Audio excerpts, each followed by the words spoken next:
Anak kita bulan yang istimewa, bulan yang mulia, bulan suci Ramadan. Sebagai bentuk cinta dan kasih sayang Allah kepada hamba-hambanya, sebagai bentuk rasa cinta dan kasih sayang Allah kepada kita semuanya. Ahlan wa sahlan. Selamat datang Ustadz Agus Idwar, Ustadz Syarif. Alhamdulillah. Monggo, mangga. Masya Allah. Kita semalam baru aja dari Mahoto, alhamdulillah seyogianya saya sampai di sini tuh jam 4.30, ban pecah di kebun sawit. Alhamdulillah bongkar dulu hampir 40 menit, dan yang bongkar itu saya. Jadi kalau mau lihat bongkar ban semalam ya saya nggak ada yang lihat ya. Saya supir, alhamdulillah kurang lebih 40 menit melanjutkan perjalanan. Ustadz Agus juga sempat tersasar-sasar ini. Ala kulli hal, dengan izin Allah kita semua bisa silaturahim. Saudara-saudara yang dirahmati oleh Allah, karena Allah sayang kepada kita, Allah ingin kita semua masuk surga. Jadi jalannya dibikin gampang, jalannya dibikin mudah, jalannya dibikin murah. Orang baru niat baik saja, belum dikerjakan, udah dicatat pahala oleh Allah Subhanahu wa ta'ala. Bahkan di dalam kitab Usfuriyah, dahulu ada seorang Bani Israel. Satu ketika keadaan masyarakatnya lagi paceklik, lagi susah makanan, tidak ada yang dimasak, orang pada kelaparan. Kemudian dia lihat gundukan pasir. Lalu di hatinya terbesit, andaikan pasir ini jadi makanan, saya akan sedekahkan kepada tetangga saya akan sedekahkan kepada warga saya akan sedekahkan kepada masyarakat saya. Baru berhayal, andai pasir ini jadi makanan, saya akan sedekahkan kepada saudara saya yang kelaparan. Allah catat pahala bagi dia sama seperti kalau dia memberikan makanan kepada segenap masyarakat dan warga yang dia niatkan. Itu salah satu bentuk kasih sayang Allah. Selain pahala yang berlimpah ruah di bulan Ramadan, ada ampunan dosa yang tidak kalah mulia dan istimewa. Kalau kita hanya ngumpulin pahala tapi lupa bahwa dosa juga perlu diampuni. Jangan-jangan pahala kita kalah sama dosa. Pahalanya 1 miliar, dosanya 1 miliar 50. Gara-gara yang 50, yang 1 miliar pahala bisa kalah. Maka tempatnya tidak lagi di surga, mampir dulu dibersihin di neraka. Tapi ada orang yang amal pahalanya cuma 1, kebaikannya cuma 1, tapi dosanya diampuni oleh Allah. Maka yang 1 itu bisa menyelamatkan dia dari api neraka dan bisa memasukkan dia ke dalam surga. Nabi SAW satu ketika berkisah, dan ini diriwayatkan oleh Abu Hurairah radhiyallahu ta'ala anhu. Satu hari kata Nabi, ada seorang perempuan, imro'ah mumisat, perempuan nakal. Perempuan nakal tuh kalau di Riau apa tuh? namanya. Hah? Kan ada PSK, apalagi? Sama. Pura-pura nggak tahu abang nih. Sama apa enggak? PSK, ya. Tiap hari dia bikin dosa. Tiap hari dia jual dirinya. Sampai satu hari kata Nabi, perempuan ini melewati sebuah sumur dan di samping sumur ada seekor anjing. Terbesit di hatinya buat nolong. Dia buka selendang, dia buka sepatu, dia ikat. Lalu dia julurkan, Bu, ke dalam air sumur dan dia berikan minum kepada anjing yang haus. Apa yang Allah berikan kepada perempuan ini? Ghufirat, dosa-dosa perempuan ini diampuni oleh Allah Subhanahu wa ta'ala. Sehingga Nabi menyampaikan bahwa seseorang itu masuk surga bukan semata karena amal, illa birahmatin minallah, karena Allah kasihan sama kita. Tanpa rasa kasihan Allah, mau bayar surga pakai apa? Coba 24 jam berapa jumlah amal ibadah kita? Sholat saja berapa menit? Subuh ada 5 menit. Kalau rokaatnya sama 2 itu, menitnya yang beda itu. Ada 5 menit. Ada. Kali 5 waktu berapa? 25 menit. 24 jam diberikan oleh Allah, buat Allah 25 menit. Yakin bisa kebayar tuh? Udah timpang tuh. Kalau Allah nggak sayang sama kita, 24 jam sholat semua isinya tuh.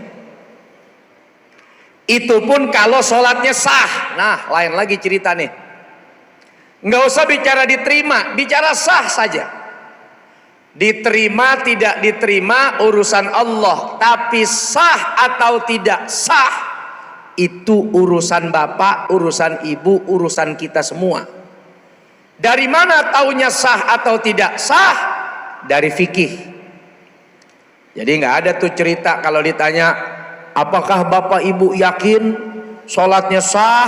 Wallahu a'lam, cuma Allah yang tahu. Enggak, bapak harus tahu, ibu harus tahu sholat kita sah atau tidak. Kalau diterima atau tidak baru Allah yang maha tahu. Syaratnya, rukunnya, bagus sholatnya, berantakan wuduknya, cakep wuduknya, ancur-ancuran ceboknya, mantep ceboknya, rusak mandi janabahnya. Itu kayak efek domino, satu berantakan, rusak sampai ke ujungnya. Pertanyaannya, seyakin apa dengan wudhu kita? Seyakin apa dengan istinja kita? Seyakin apa dengan sholat kita? Dari mulai takbiratul ihram sampai ditutup dengan salam. Lalu kita merasa sholat saya nih yang bikin saya masuk sorga, ibadah saya nih yang bikin saya masuk sorga. Illa birahmatim minallah.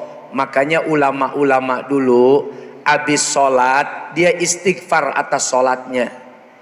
Astagfirullahalazim, ya Allah ampuni sholatku. Kalau kita kan minta ampun karena dosa, minta ampun karena kesalahan. Nah, ulama-ulama terdahulu tuh minta ampun atas sholatnya. Sholat yang mungkin masih terbesit dunia, sholat yang mungkin masih kurang dalam khusyuknya, sholat yang mungkin masih lalai dalam waktunya. Syaratnya udah benar, rukunnya udah benar, udah sah secara fikih, tapi masih beristighfar. Sementara kita jangan-jangan fikihnya berantakan, wuduknya ancur-ancuran, sholatnya juga aur-auran, terus ngerasa pede, sholat gue nih yang bikin gue besok masuk ke dalam sorga. Illa birahmatim minallah, sebagus apapun sholat kita, berharaplah rasa kasihan dari Allah. Nah, Ramadan ini hadiah dari Allah kepada umat Nabi Muhammad sallallahu alaihi wasallam, agar supaya kita punya dosa diampuni oleh Allah Subhanahu wa taala. Bahkan di dalam satu ayat Allah Subhanahu wa taala memanggil pendosa dengan panggilan sayang. Wah, ini cakep nih. Dulu ketika ayat ini turun, banyak sahabat yang tersungkur karena melihat keagungan dan kebesaran Allah dalam cinta dan kasih sayang. Khairul qurun, sebaik-baik masa itu ya masanya Nabi, masanya para sahabat. Begitu ayat ini turun, banyak sahabat netesin air mata, banyak sahabat tersungkur melihat keagungan kebesaran kasih sayang Allah. Apa ayat yang membuat para sahabat kemudian tertegun dan merasakan kebahagiaan atas cinta dan sayangnya Allah kepada hamba-hambanya? Allah Subhanahu wa taala berfirman, bismillahirrahmanirrahim, qul ya ibadiyalladzina asrafu ala anfusihim la taqnatu mir rahmatillah innallaha yaghfirudz dzunuba jami'a innahu huwal ghafurur rahim. Kata Allah di dalam Al-Quran di ayat ini, ya ibadi, wahai hambaku tersayang. Nidaul Habib, panggilan sayangnya Allah. Ya ibadi, wahai hambaku tersayang. Siapa yang dipanggil oleh Allah hamba tersayang? Mereka yang sudah terlampau jauh dalam dosa dan kemaksiatan. Bayangin, yang dipanggil bukan yang duduk di majelis taklim, bukan yang duduk di musola, bukan yang duduk di masjid, tapi di ayat ini yang dipanggil oleh Allah yang mungkin lagi tenggelam dalam judi, tenggelam dalam maksiat, tenggelam dalam mungkar, tenggelam dalam dosa. Ya ibadi, wahai hambaku tersayang. Siapa yang dipanggil? Mereka yang dosanya sudah melampaui batas. Nah, ini kalau Allah sudah panggil dengan panggilan ini, kalau nggak balik juga hati-hati. Ini panggilan, udah panggilan gini nih. Kita kalau manggil istri, bapak manggil istri apa pak? Mbeb, ayang, ayang ya. Biasa kalau udah kesel sama ayangnya, begini ya yang, tetap dipanggil ayang, cuman rada kesel. Ayang tahu nggak sih? Tetap dipanggil sayang, tapi tujuannya supaya cepat berubah, supaya cepat kembali, supaya cepat sadar. Di ayat ini Allah memanggil orang-orang yang bergelimang dosa dengan panggilan sayang, ya ibadi, wahai hambaku yang tercinta dan tersayang. La taqnatu mir rahmatillah. Jangan putus asa ya dari kasih sayang saya. Kamu habis bikin dosa ya, kamu habis maksiat ya, semua dosa yang kamu lakukan saya ampuni. Sebab saya Maha Pengampun dan Maha Penyayang. Tapi ingat, ayat ini tidak boleh dijadikan alasan untuk kita larut dalam dosa dan maksiat. Mumpung ada ayat, tenang aja, bikin dosa aja. Toh Allah Maha Pengampun, toh Allah juga Maha Penyayang, toh Allah juga akan menerima dosa sebesar apapun. Pertanyaannya, apakah kesempatan bisa datang kedua kali? Kesempatan bisa datang ketiga kali, kesempatan bisa datang keempat kali. Satu kali diberi kesempatan oleh Allah, comeback, balik, ayo pulang. Kita menolak, kita pergi, kita lari. Jangan-jangan tidak ada lagi kesempatan yang kedua, karena kita tidak pernah tahu kapan ajal tiba, kapan kesempatan itu datang lagi atau tidak datang lagi sama sekali. Maka sekalipun ayat ini ayat cinta dan kasih sayang, justru harus membuat kita segan, hormat terhadap rahmatnya Allah Subhanahu wa ta'ala. Kita kalau punya teman baik nih, alhamdulillah tiap bulan kita dikasih duit 1 juta. Kira-kira makin segan apa makin ngelunjak? Ada teman baik ngasih duit 1 juta tiap bulan, kita makin hormat atau kita makin kurang ajar? Mumpung baik nih, kesempatan kita sikat aja, manfaatin aja. Kalau perlu 10 juta dah. Kita makin hormat, makin tunduk, makin gak enak, makin takut, khawatir nyakitin. Kita tahu dia baik. Kalau punya makanan dia ngasih, anak kita dijajanin, kita butuh bantuan dibantu. Tapi justru melihat kebaikan teman, semakin tunduk, semakin takut, semakin gak enak, semakin khawatir, semakin cemas. Kalau kita menyakiti perasaannya. Begitupun ayat tadi.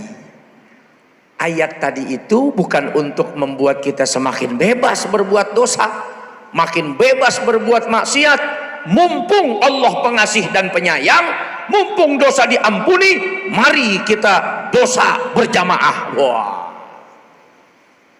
Tapi justru makin segan, ya Allah, Engkau baik banget, Engkau baik banget ya Allah. Dosa kami banyak, dosaku bertumpuk, Engkau pengasih, Engkau pengampun. Ya Allah, terima kasih. Ayat ini membuka kesempatan atas segala dosa yang pernah kami lakukan.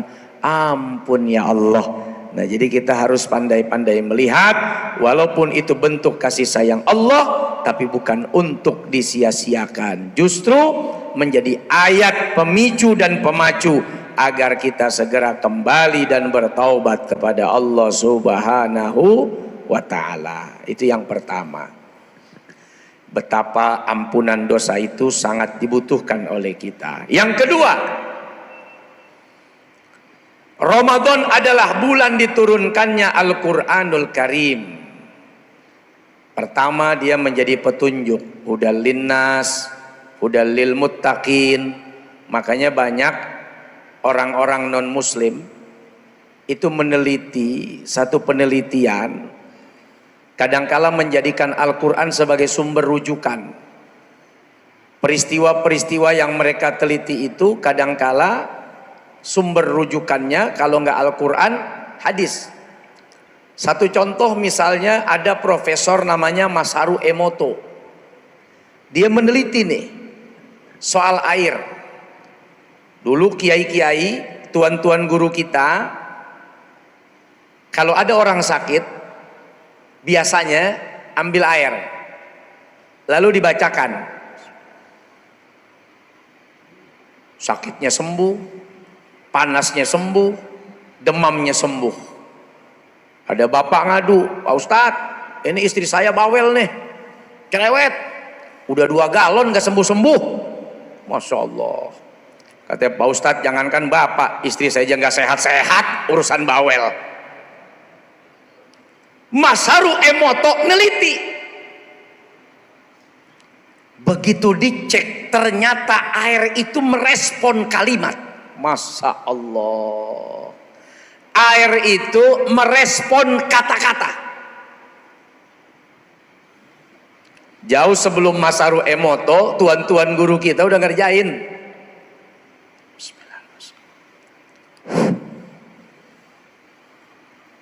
Diteliti sama Masaru Emoto. Bagus kalimat yang keluar, air itu berbentuk seperti intan permata. Tapi kalau rusak kalimat yang disampaikan, air itu hancur berantakan tak terbentuk. Bayangin.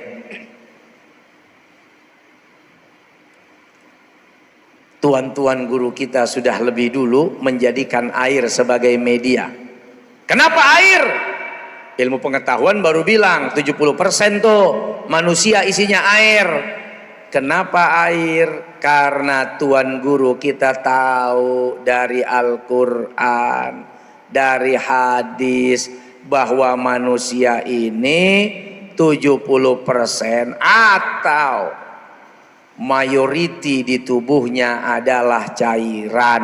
Sehingga kadang-kadang orang dibacain, dipegang palanya, dibacain Fatihah, dipegang dadanya, dibacain Al-Ikhlas.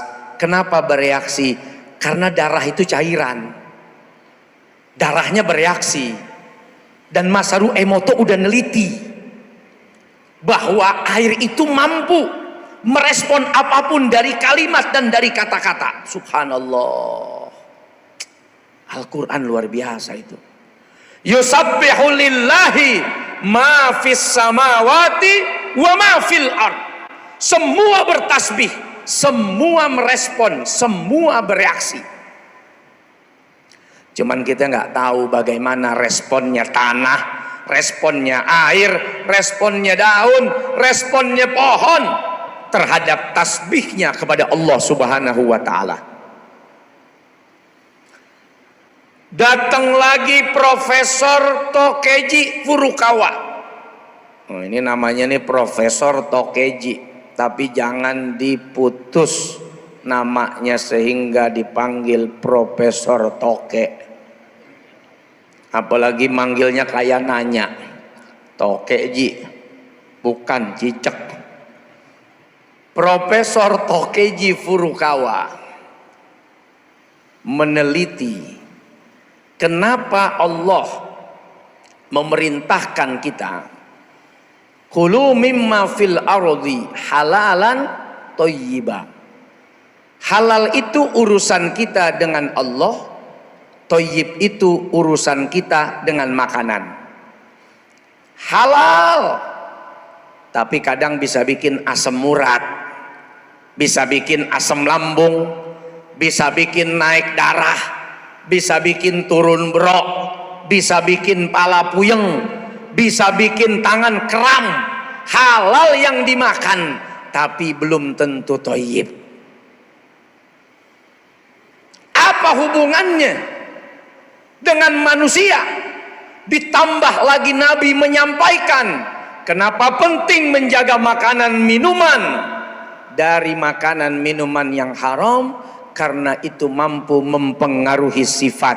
Profesor Tokeji Furukawa melakukan penelitian, ternyata darah yang dihasilkan dari makanan dan minuman mampu mempengaruhi sifat dan sikap manusia.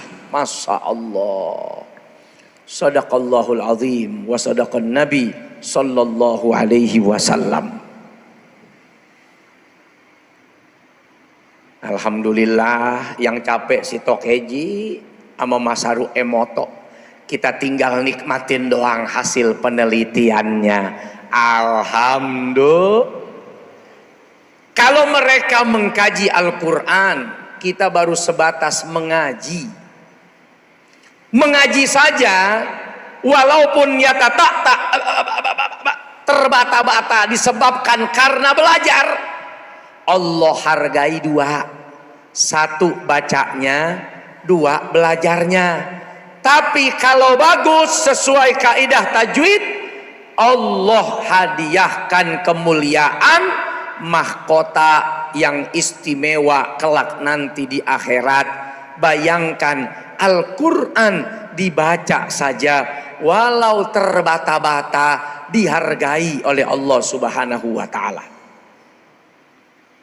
Tapi sayang, 1000 kali sayang, Al-Quran biasanya hatam hanya di bulan Ramadan.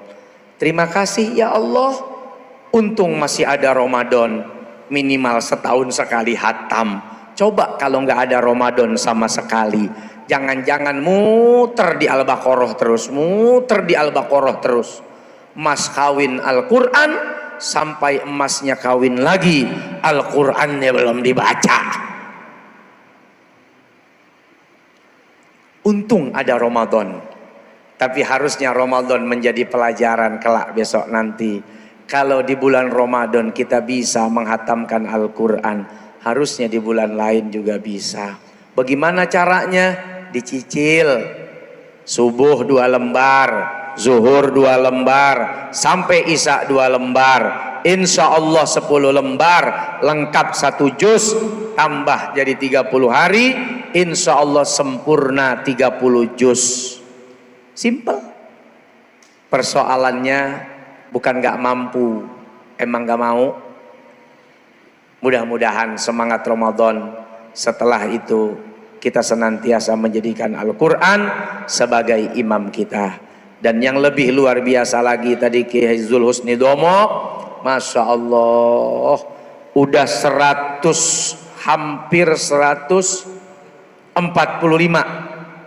Beliau tadi memimpin di tengah-tengah kita semua. Aduh, luar biasa. Baiknya Allah dan Nabi nih.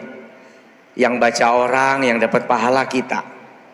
Kita malah lagi tidur, pahala Al-Baqarah datang dari santri yang baca Quran. Kita lagi ngantuk, datang pahala Yasin. Emang kerjaannya santri ngaji, kerjaannya santri baca Quran. Ibu lagi nyapu, tahu-tahu dikirim pahala Al-Quran dari santri yang membaca. Bapak kita di alam barzah dapat pahalanya, ibu kita di alam barzah dapat pahalanya. Balik lagi, kenapa Allah dan Nabi begitu baik? Karena Allah nggak mau kita ke neraka. Sama tuh kayak lampu merah. Kenapa ada lampu merah? Bukan untuk abang-abang polisi kita nilang, bukan. Tapi adanya lampu merah biar kita tidak celaka. Neraka itu dibuat, dicipta sebetulnya bukan untuk kita masuk. Tapi begitu, jangan sampai masuk nih, ngeri banget nih. Yang paling ringan aja pakai sendalnya pala meledak. Kata Nabi yang paling ringan siksa neraka, kaki masuk ke sendal, isi kepala pecah. Harusnya tahu begitu, nggak ada tuh yang masuk neraka. Makanya Allah karuniakan pahala yang berlimpah buat kita, ampunan dosa yang luar biasa diberikan oleh Allah Subhanahu wa ta'ala. Satu yang Allah inginkan, jangan ada yang masuk ya. Ini saya udah obral habis-habisan nih, pahalanya diobral, ampunan dosanya dibuka. Kalau sampai masuk juga ke neraka, sungguh terlalu. Kenapa? Bukan salahnya Allah dan Nabi, kitanya yang nggak mau memanfaatkan kesempatan. Subhanallah 33, Alhamdulillah 33, Allahu Akbar 33. Kalau dibaca andai punya dosa sebanyak buih di lautan Bapak Ibu, Allah ampunin. Tapi kan kita nggak baca. Sekalinya baca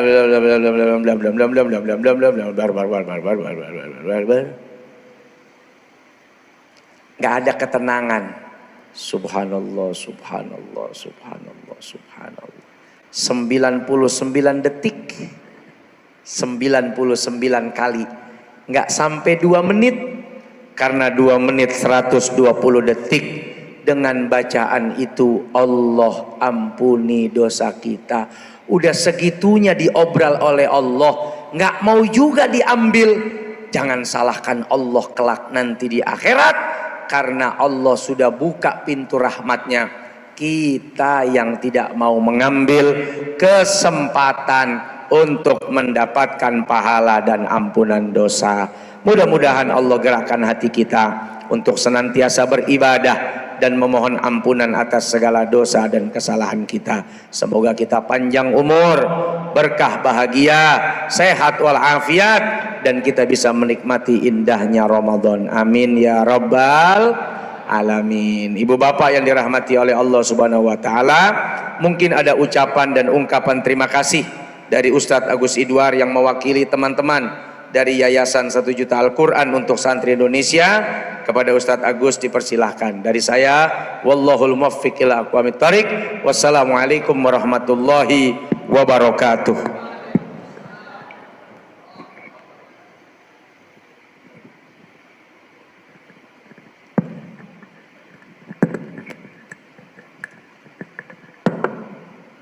Bismillah.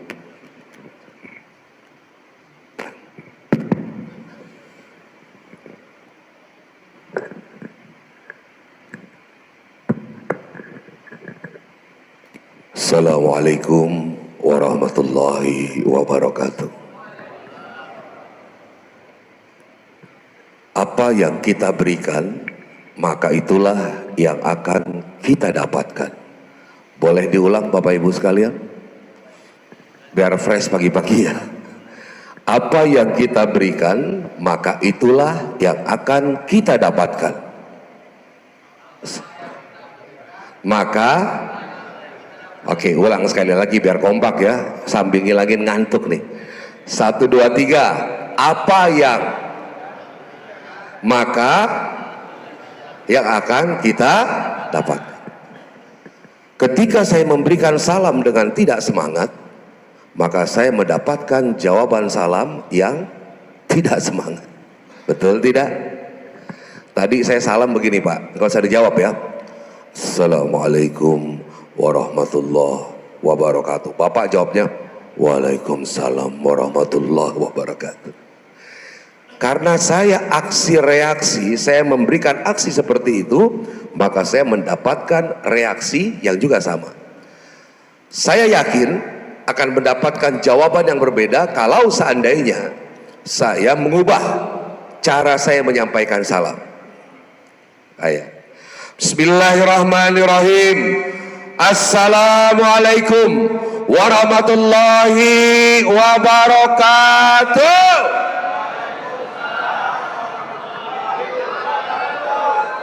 Betul tidak? Ketika kita ingin mendapatkan simpati dari masyarakat, berikan peduli kita kepada masyarakat.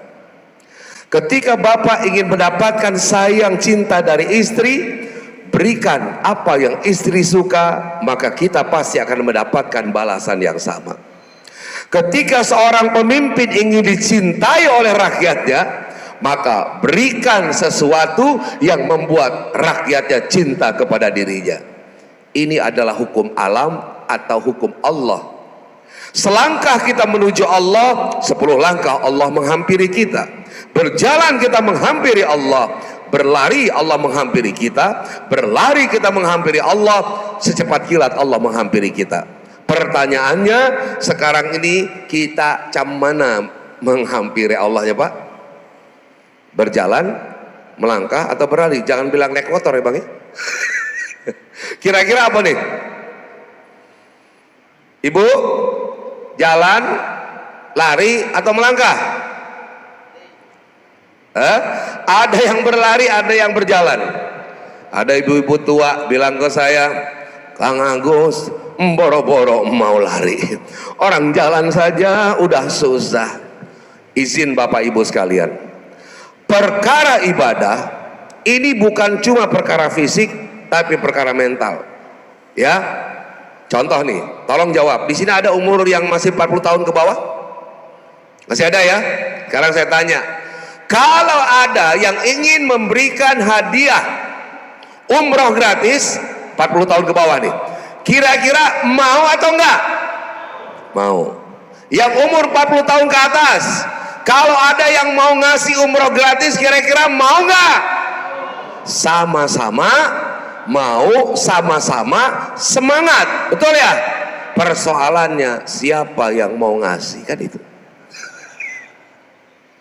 Bapak Ibu yang dirahmati Allah, Ustaz Solmed tadi sudah menyampaikan, ya, juga tadi kita sudah sama-sama didorong untuk menyampaikan sedekah wakaf Al-Quran. Saya mau tanya, di sini ada orang tuanya yang sudah nggak ada? Yang orang tuanya sudah meninggal, ada Pak ya?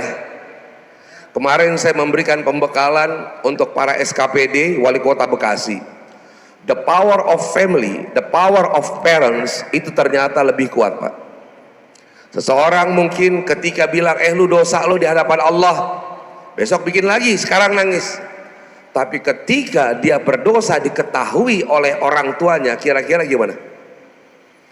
Seorang korupsi, Pak, terblow up, orang tuanya masih ada. Yang pertama kali kecewa siapa? Orang tuanya. Orang tuanya terpukul hatinya, Pak. Nah, pernahkah ayah sama ibu mengajarkan hal yang seperti itu? Pernahkah ayah dan ibu mengajarkan kau untuk mengambil harta orang lain? Pernahkah ayah dan ibu mengajarkan kepada engkau untuk mencuri, nak? Enggak. Kalau orang tuanya sudah meninggal, ketika terblow up hal-hal yang negatif, yang malu siapa, Pak? Istri, anak, terutama anak. Apakah bapak ibu siap bicara di depan anaknya, memperlihatkan, nak, bapak telah melakukan dosa, nak? Malu rasanya. Kenapa? Karena selama ini selalu berbicara tentang kebaikan. Yuk, hari ini bagi orang tuanya yang sudah tidak ada, kita istighfar sama-sama, Pak. Kita mohon ampun kepada Allah. Kenapa? Karena ridho Allah fil ridho walidain. Ridhonya Allah berada kepada ridho orang tua. Kalau seandainya kita ingin mendapatkan ridho Allah, perbaiki hubungan kita dengan orang tua. Ini adalah hal yang paling baik. Ketika orang tua kita merasa nyaman, Bang, rezeki lancar, Bang. Tapi kalau abang pelit sama orang tua, Bang, mohon maaf ya, mau jalan-jalan naik motor kemanapun, mau kemanapun, tapi ketika sama orang tuanya hubungannya buruk, siap-siap saja hidup kita akan menderita. Tidak ada kebahagiaan apabila kita tidak bisa membahagiakan orang tua kita. Hari ini kita berdoa kepada Allah, memohon ampun supaya Allah merontokkan dosa-dosa kita, terutama kepada orang tua yang sudah nggak ada. Mau minta maaf kemana lagi selain kepada Allah? Yuk sama-sama kita awali dengan istighfar. Astaghfirullah Rabbal baraya.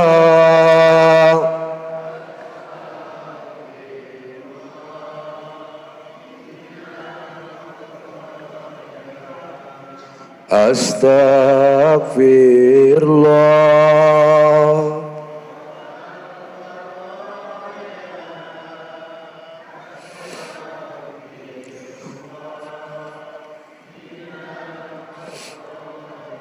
Astaghfirullahaladzim. Astaghfirullahaladzim. Astaghfirullahaladzim. Allahumma sholli ala Sayyidina Muhammad wa ala ali Sayyidina Muhammad. Ya Allah, di pagi yang indah ini hamba-Mu memohon ampun atas segala dosa dan kesalahan yang diri ini lakukan, terutama dosa dan kesalahan kepada kedua orang tua, terutama dosa dan kesalahan kepada ibunda tercinta. Ya Allah, ibu adalah orang yang paling berjasa di muka bumi ini. 9 bulan dirimu berada di dalam kandungan ibumu, ibu menjaga dengan penuh kasih sayang. Ketika malam hari ibumu tersadar, tersentak, kemudian apakah dia merasa kesal? Enggak. Dia pegang perutnya, kemudian seraya berdoa, ya Allah, selamatkan anakku, sehatkan anakku. Aku ingin anakku lahir dalam keadaan baik-baik saja, ya Allah. Dan ibumu menjaga makan agar tidak makan yang sembarangan supaya kau tetap sehat di dalam kandungannya. Ketika 9 bulan telah berlalu, ibumu berjuang antara hidup dan mati ketika melahirkan dirimu.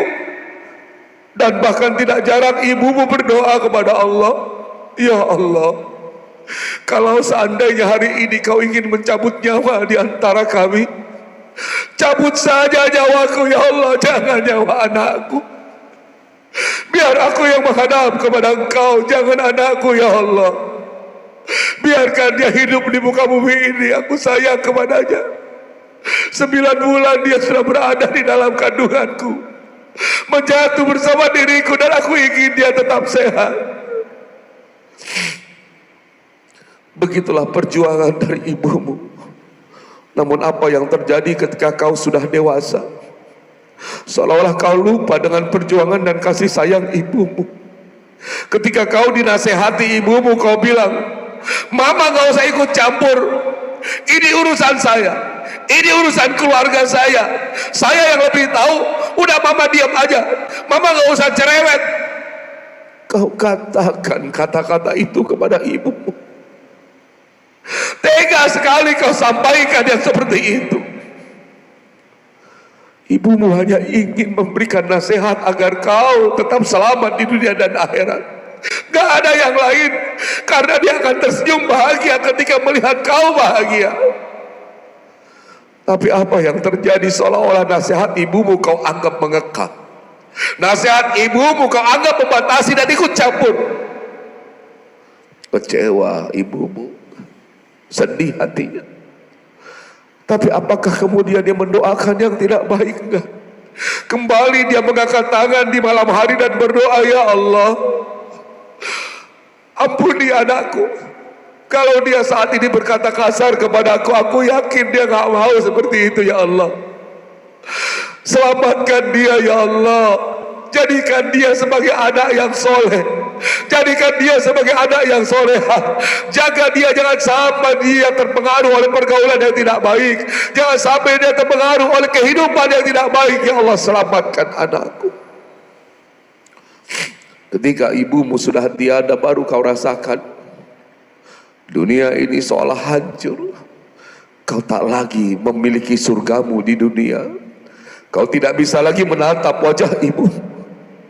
Kau tidak bisa lagi memeluk dirinya. Kau tidak bisa lagi mencium tangannya. Apakah akan kau biarkan menunggu ibumu mati baru kau sadar?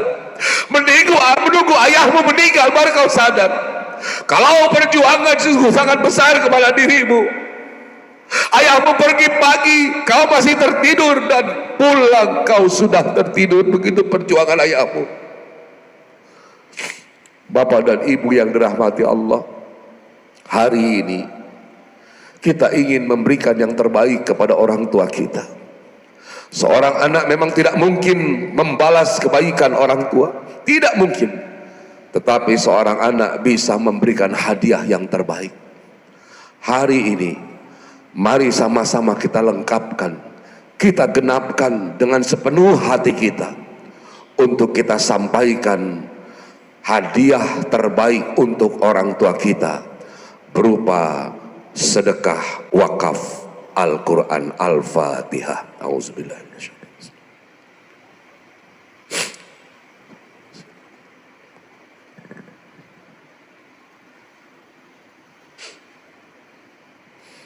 Abang-abangku, ibu-ibu, bapak-bapak yang dimuliakan Allah, kita nggak bisa memberikan hadiah yang terbaik. Hari ini kita ingin menyampaikan Quran, sedekah jariah wakaf Al-Quran. Wabtaghu ilaihil wasilah, dan carilah olehmu wasilah, cara mendekatkan diri kepada Allah, dan wasilah yang terbaik salah satunya adalah Al-Quran. Kenapa Al-Quran? Mungkin Bapak Ibu kalau yang sudah pergi umroh ya Pak ya, melihat di sana itu di Madinah ya, di Masjidil Haram banyak Al-Quran. Tapi kenapa kemudian orang juga banyak yang berwakaf Al-Quran? Karena ada keberkahan di dalam Al-Quran. Bayangkan ketika Al-Quran ini akan dibacakan oleh anak-anak para penghafal Al-Quran, pahalanya mengalir ke orang tua kita. Jadikan tangisan hari ini sebagai dorongan kita untuk memberikan yang terbaik. Mungkin selama ini kita lupa, termasuk saya juga. Kadang-kala lupa. Ayah saya sudah nggak ada, ibu umurnya 82 tahun tinggal bersama saya. Ini adalah surga yang jadi pendorong dan semangat saya dalam kehidupan. Baik, pertama saya ingin mengucapkan terima kasih kepada Bapak dan Ibu yang sudah menyampaikan sedekah wakaf Al-Quran. Namun izinkan saya mengajak kembali, bagi yang belum atau bagi yang ingin menambahkan silakan. Ya, mohon izin sebagai apresiasi yang akan kami berikan kepada yang sudah menyampaikan sedekah wakaf Al-Quran, ya, yang di atas 10 mushaf nanti akan mendapatkan hadiah 1 Quran. Yang 10 mushaf dapat hadiah 1 Quran, dan kami akan berikan kesempatan untuk foto bersama dengan Ustadz Solmed dan Bunda April Jasmine. Insyaallah ya. Itu bukan imbal balik, Pak. Ini hanya apresiasi, karena saya yakin ketika kita bersedekah kita tidak perlu dipertontonkan.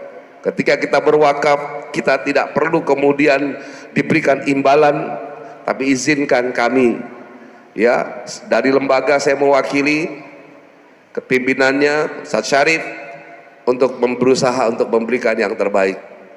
Kami datang keliling kemana-mana, mohon izin Pak, sama sekali tidak dibayar oleh panitia. Ada di sini yang mengamplopi? Gak ada. Jangankan isinya, amplopnya aja enggak Pak.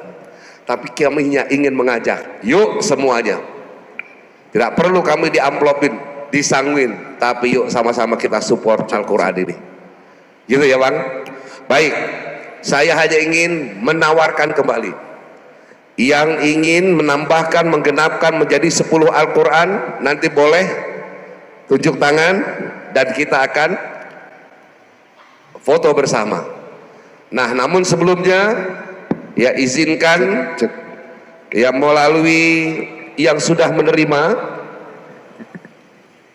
ya, oh ya, maharnya tadi 100. Mohon izin Pak, ini tidak harus hari ini ditunaikan ya Bang.